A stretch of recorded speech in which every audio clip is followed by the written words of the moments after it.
Abra sua Bíblia aí em 1 Coríntios, capítulo 4. Nós vamos fazer a leitura do versículo 1 em diante e vamos meditar na sua verdade. Amém? Que Deus abençoe poderosamente. Vamos ler os versículos primeiros aqui do capítulo 1, ou do capítulo 4 de Coríntios. Primeira carta. Assim, pois, importa que os homens nos considerem como ministros de Cristo e despenseiros dos mistérios de Deus. Ora, além disso, o que se requer dos dispenseiros é que cada um deles seja encontrado fiel. Todavia, a mim, muito pouco se me dá de ser julgado, por vós ou por tribunal humano, nem eu tampouco julgo a mim mesmo. Porque de nada me argue a consciência, contudo, nem por isso me dou por justificado, pois quem me julga é o Senhor. Portanto, nada julgueis antes do tempo, até que venha o Senhor, o qual não somente trará à plena luz as coisas ocultas das trevas, mas também manifestará os desígnios dos corações. E então cada um receberá o seu louvor da parte de Deus. Temos lido até o versículo 5, capítulo 4. Muito bem. Paulo está conversando com aquela igreja. E ele, nos versículos anteriores, o apóstolo Paulo tinha mencionado que há três tipos de pessoas. Há três tipos de pessoas. Um é a pessoa que é marcada apenas pela questão natural. Isto é, ele é um homem natural. Isto é, aquilo que todos nós fomos. Nós fomos gestados no ventre de uma mãe. E aí nascemos, choramos, comemos, vivemos, pecamos, porque nós já nascemos com essa coisa chamada pecado. Então, o homem natural são todos os seres humanos que ainda não conhecem a Jesus. Essa é a descrição e a definição que Paulo vai fazer. E o homem natural, ele não consegue discernir, versículo 14 do capítulo 2, o homem natural não aceita as coisas do Espírito de Deus, porque eles são loucura e não pode entendê-las, porque elas se discernem espiritualmente. Esse é o homem natural, aquele que não tem Jesus. Mas um dia, esse homem natural, no caminho da sua vida, tal como aconteceu com Paulo, ele caminhava perseguindo o evangelho, ele caminhava, e aí um dia Cristo se revela. Quando Cristo se revelou para Paulo, aquilo que ele parecia enxergar não funcionou, porque ele ficou cego. Não é? A cegueira espiritual ali daquele momento era uma demonstração de que Paulo, que pensava que enxergava, que pensava que tinha luz, na verdade era cego. E ele ficou cego e foi levado até Damasco, e lá Ananias, um servo do Senhor, foi visitá-lo e orou por ele, impôs as mãos e disse para ele invocar o nome do Senhor, e Paulo invocou o nome do Senhor, e quando Paulo invocou o nome do Senhor, as escamas dos seus olhos naturais caíram, ele voltou a enxergar e agora está enxergando com outros olhos, a partir da presença do Espírito. E aí Paulo chama isso de homem espiritual, isto é, aquele que entregou sua vida ao Espírito de Deus. E aí o Espírito de Deus, que sabe o que passa, os propósitos, os projetos, os pensamentos, a mente de Jesus, esse Espírito Santo passa a habitar naquele que confessa a Jesus como seu Senhor e Salvador, aquele que invoca o nome do Senhor Jesus. Então esse homem, Paulo vai dizer aqui em Coríntios, que ele tem a mente de Cristo. Ele é natural, mas agora ele não é só natural. Ele é homem espiritual, porque nele habita o seu Espírito, o Espírito Santo de Deus. Nele habita a presença, a mente, a gloriosa presença do Senhor Jesus. Que coisa preciosa é o que Paulo está dizendo para mim e para você. Porque o desejo de Paulo é que nós sejamos assim, maduros, espirituais. O problema e o porém é que Paulo, aqui no capítulo 3, Paulo diz assim, olha, eu porém não pude falar a vocês como a espirituais. Isto é, tem um outro tipo de pessoas. Tem outro tipo de pessoa, presta bem atenção, aqueles que não têm Jesus e vivem uma vida normal, natural.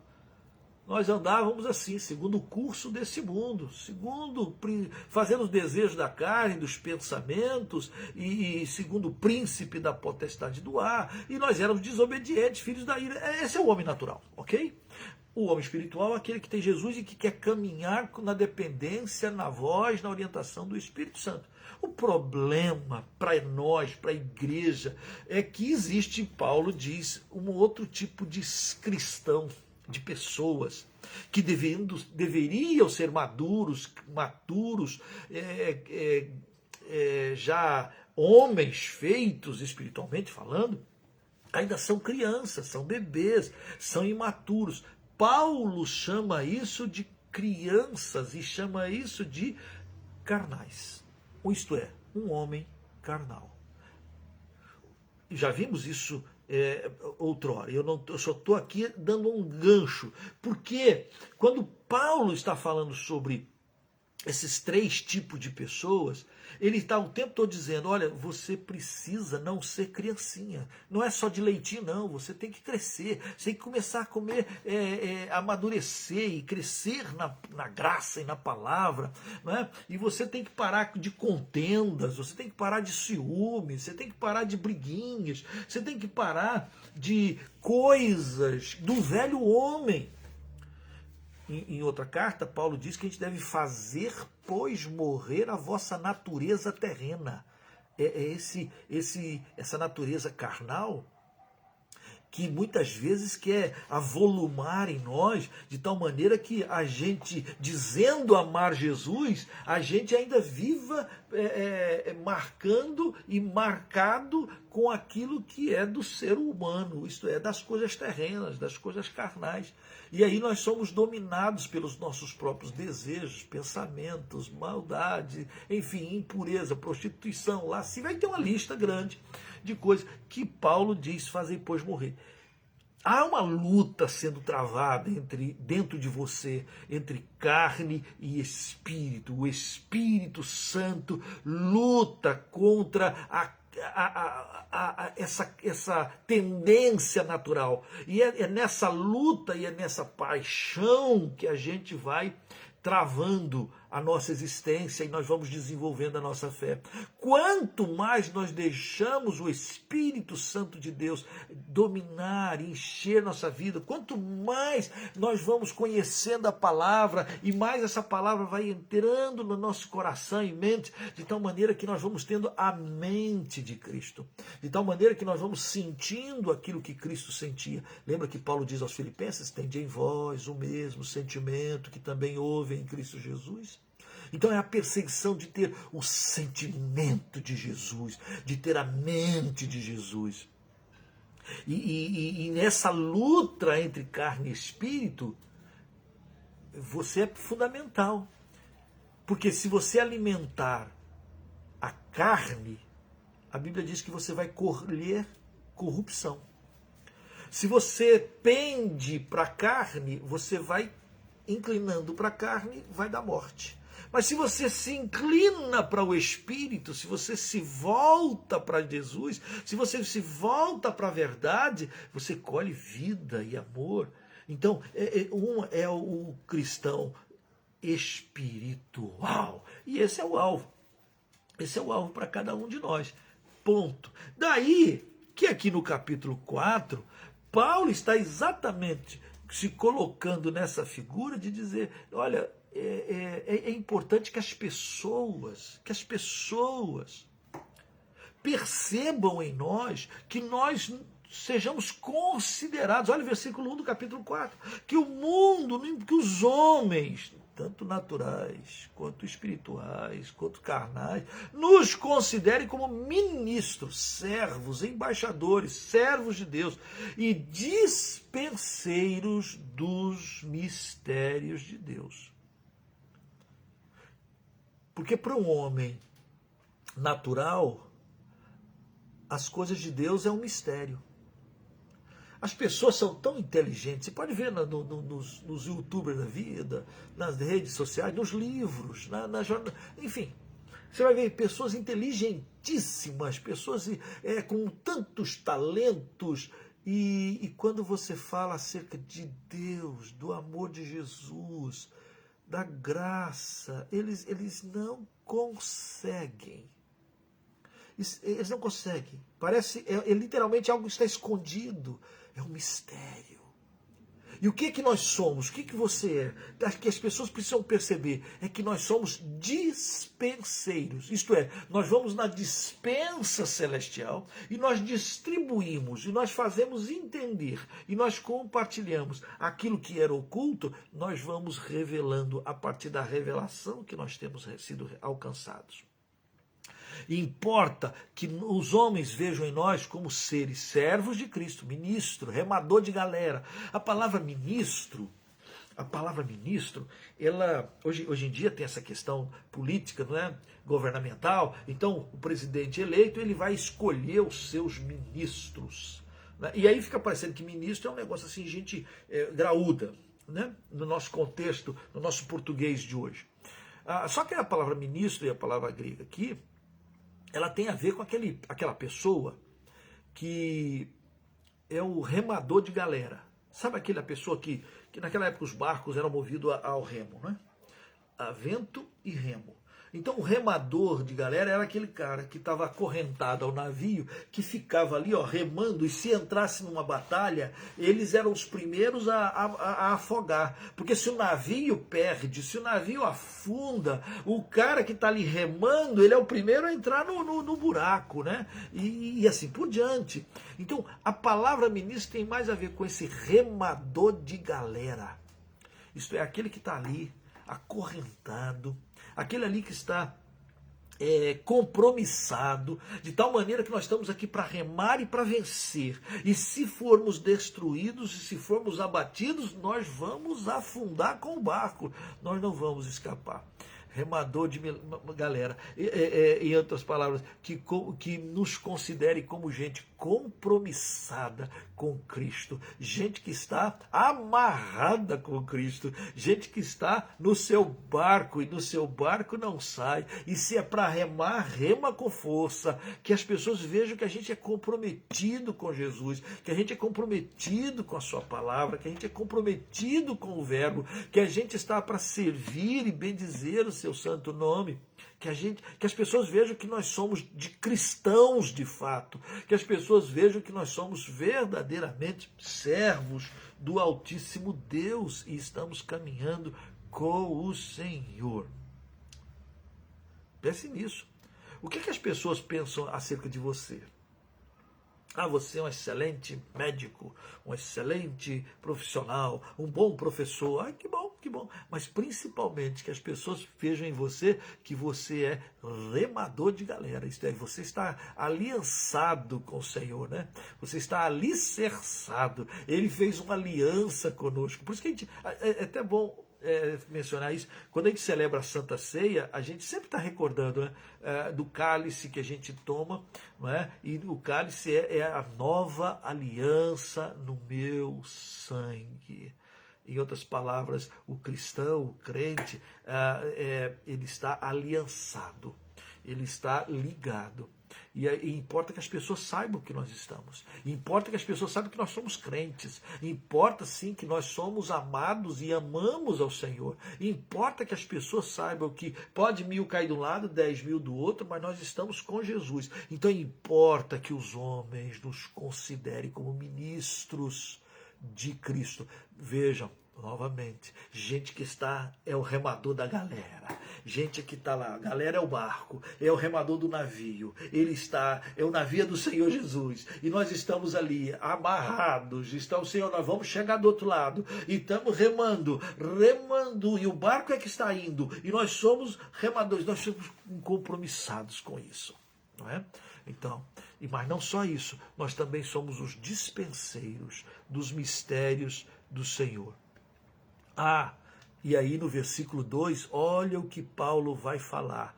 Olha, além disso, o que se requer dos dispenseiros, aqueles que trazem a palavra. Sabe, quando você for falar de Jesus para alguém, você tem que pensar assim: nossa, eu tenho a palavra de salvação, ele me salvou. Mas não só isso, quantas coisas Jesus já fez na sua vida? Quantas coisas, meu Deus, quantas coisas ele já fez por mim. Ele não só me deu a vida eterna, mas quantas coisas ele fez por mim, quantos livramentos, quanta graça, quantas respostas à oração, quantos consolos na hora do choro, quantos momentos preciosos de intimidade com Ele, quanta esperança de você saber que a nossa vida não se resume a isso aqui, não é?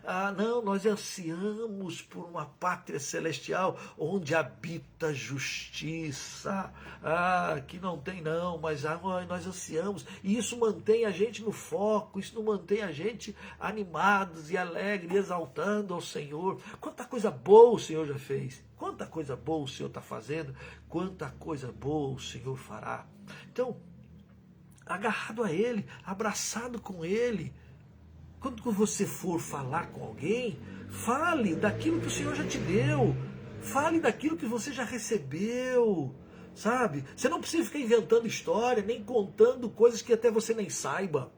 Não, você pode chegar para qualquer pessoa e contar aquilo que você sabe e tem recebido dele. Isso é testemunho. Ir por todo mundo e pregar o evangelho é dar testemunho. Vocês serão meus testemunhas. Vai falando, fala daquilo que Jesus fez por você. Fala.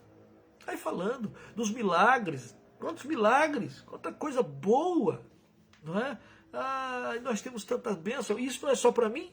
Isso não é só para você, isso é para as pessoas que nos cercam, isso é para as pessoas que andam conosco. Então, olha, quando você sair, você pensa nisso. Nós temos um grande e poderoso depósito que o Senhor nos deu, a dispensa do Senhor a nosso favor.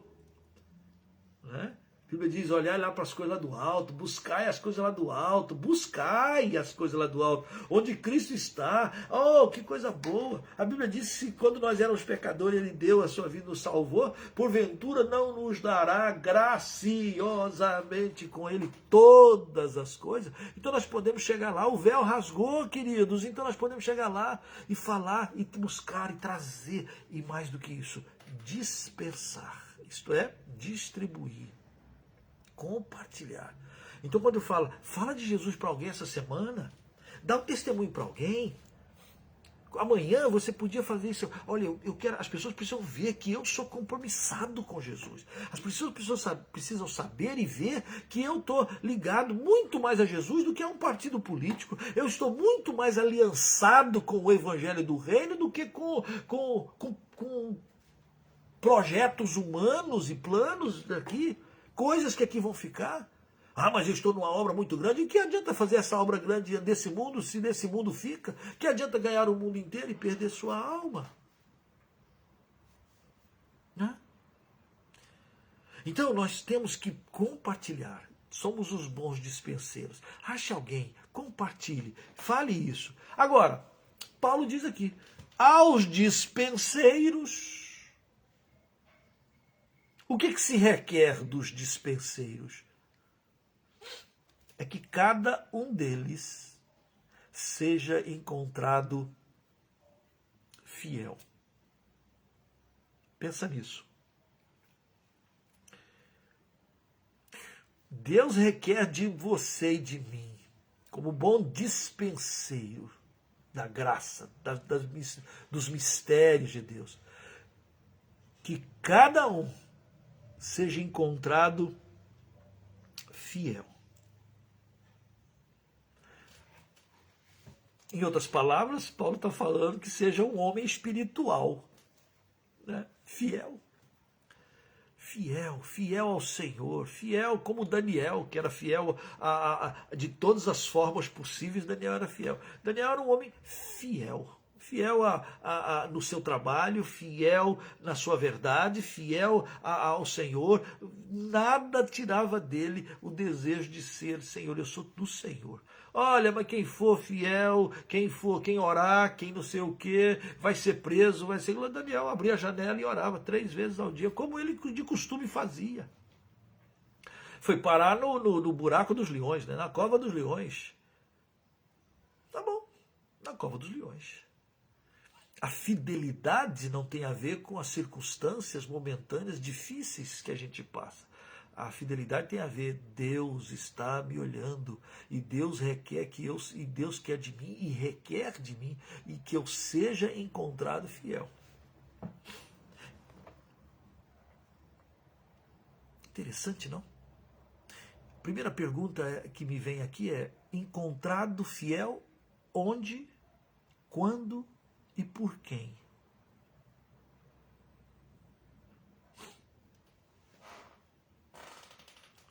Bom, aqui no texto, Paulo fala da vinda de Jesus. Olha o versículo 5. Olha o versículo 5. Portanto, nada julgueis antes do tempo, até que venha o Senhor, o qual não somente trará à plena luz as coisas ocultas das trevas, mas também manifestará os desígnios dos corações. E então, cada um receberá o seu louvor da parte de Deus.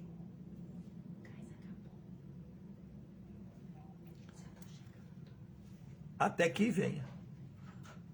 Até que venha o Senhor.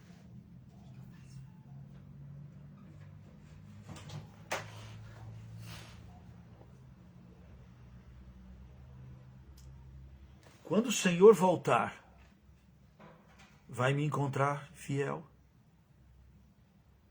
Quando o Senhor Jesus voltar, vai te encontrar fiel? Essa é a pergunta. Porque ele está dizendo que quando ele voltar, vai trazer à luz, plena luz, as coisas ocultas das trevas.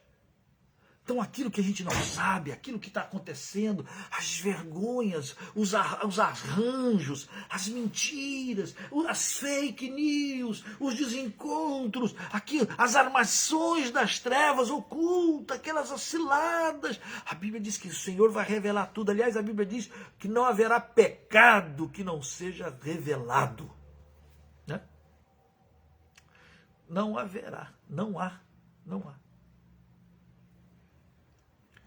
Mas mais do que isso, vai trazer à tona não só as coisas ocultas, mas vai trazer à tona os desígnios dos corações. O que estava por trás daquela sua intenção? O que estava por trás? O que você estava querendo dizer com aquela... Né? Deus vai julgar, vai mexer com tudo.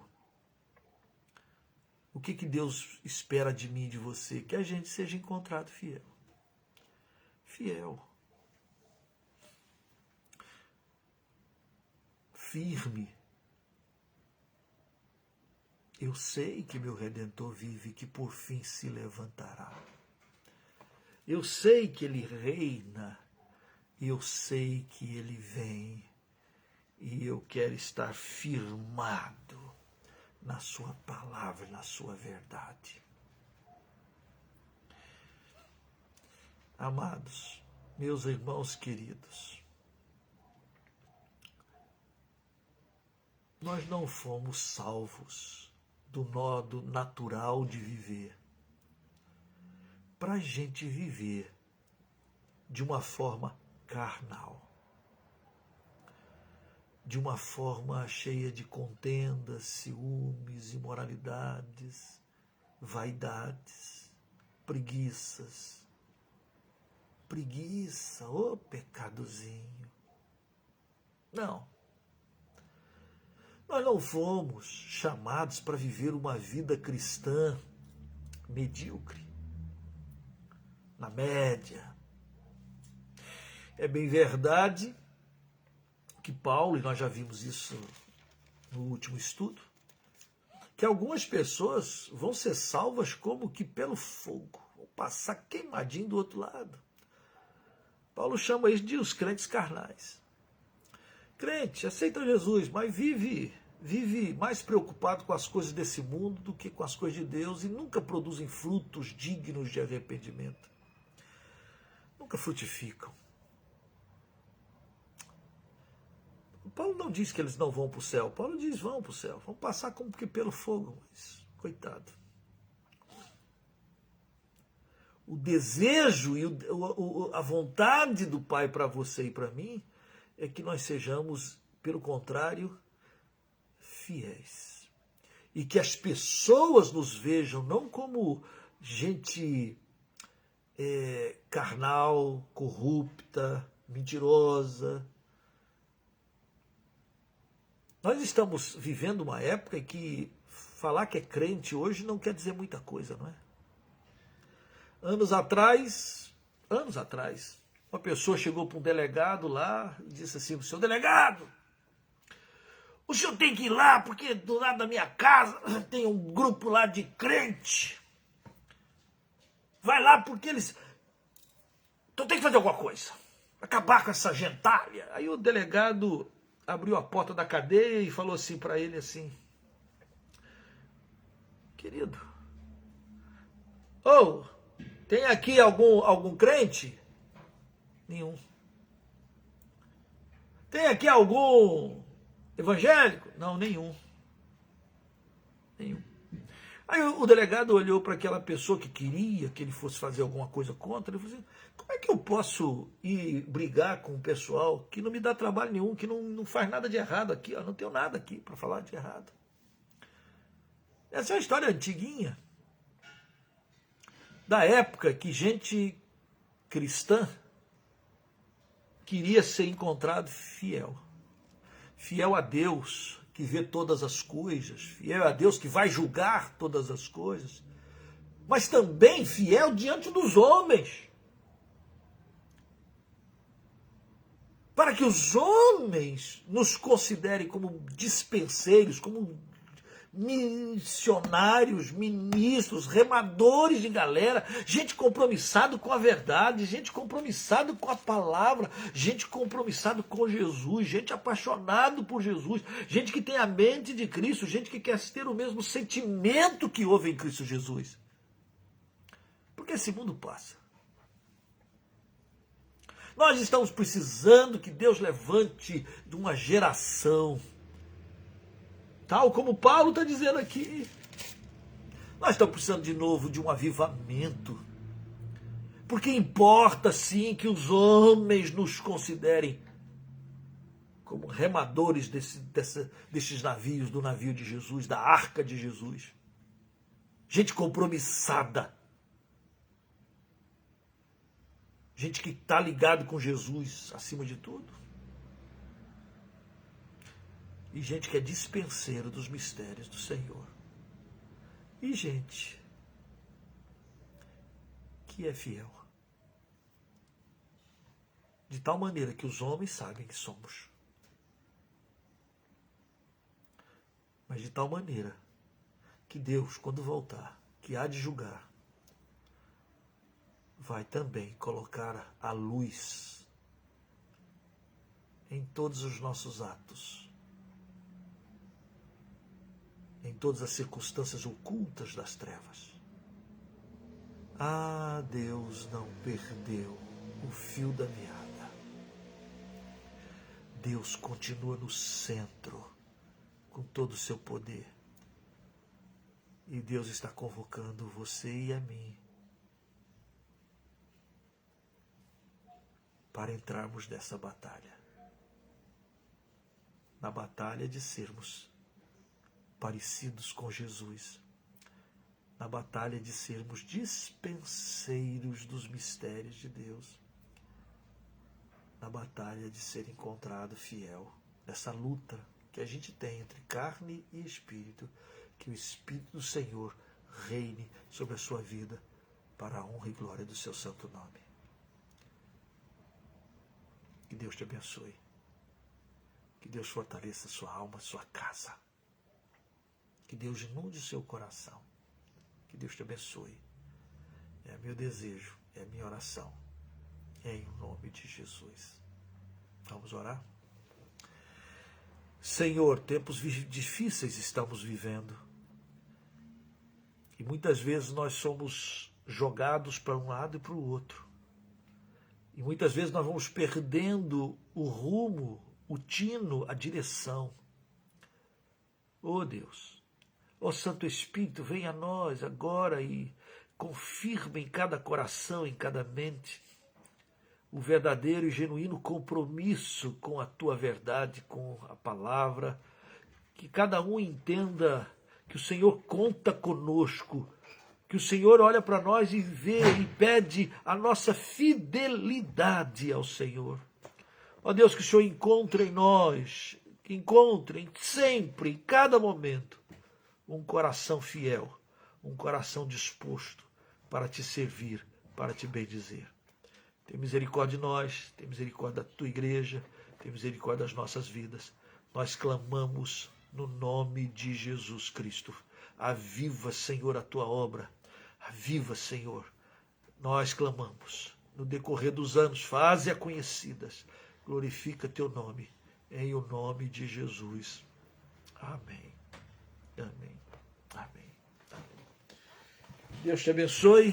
Que Deus te fortaleça. Opa. Olha o que aconteceu aqui. Onde você estava? Faz tempo que você não aparece por aqui. O que você veio fazer aqui? Faz tempo. Mas faz muito tempo. Você ainda canta? Então o que é que você vai querer cantar hoje? Surpresa. Então canta, bonitinho. Meu Deus é um Deus grandão. Meu Deus é um Deus grandão. Meu Deus é um Deus grandão. Estou bem em suas mãos. Meu Deus é um Deus grandão. Meu Deus é um Deus grandão. Meu Deus é um Deus grandão. Estou bem em suas mãos.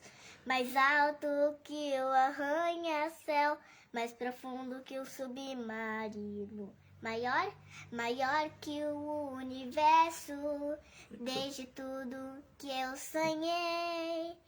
Me ama e me conhece, desde sempre foi assim.